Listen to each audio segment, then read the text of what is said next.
Sanibonani bafethu, ake ngikhulume namhlanje ngale trap ebambe abantwana bakaNkulunkulu. Uma umntwana kaNkulunkulu sondela, come here, let us talk. Hamba uxolela mfethu.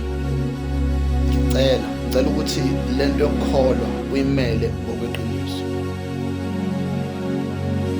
It's in time like this la kubonakala khona ukuthi ukholwa ngempela yini. La kufanele uxolele khona. Uxolele izinto abakwenze zona nezinto abazenze kuwe zithuka. Kodwa because you are the child of God, you are born again, fanele uyoxolisa, uyoxolela, uyozixolela nawe. Isono esikhulu esafike salungiswa uJesu uma efika lana, wafika wabuyisa into yokungaxolelani phakathi kwethu noNkulunkulu, wabuyisa ukuxabana phakathi kwethu noNkulunkulu, wasixolela singaxolisanga. So lento yokuxolela kahle it doesn't help the person you are forgiving, but lento yokuxolela ikhulula wena emaketangeni okuqhubeka nempilo enamafindo nama-grudge. Ngiyazi ukuthi they raped you, and njengoba bakudlwengula, it's painful. Akusikho into emnandi, akusikho into eyamukelekayo. Kodwa for how long are you going to live like this?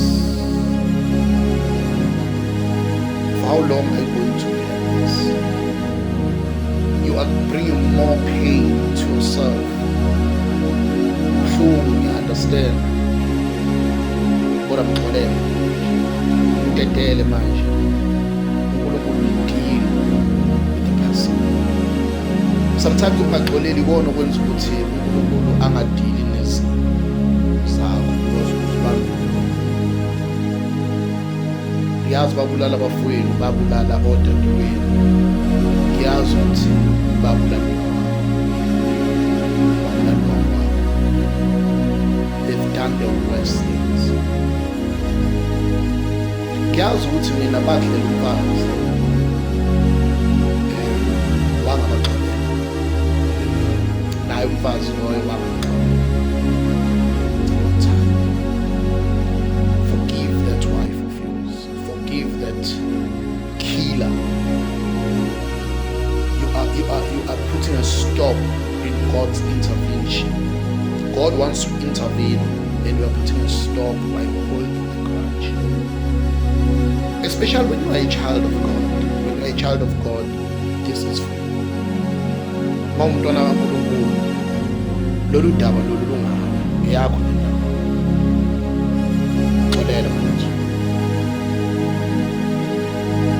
I'm talking because I know how it feels. I know how it feels. People are doing the worst.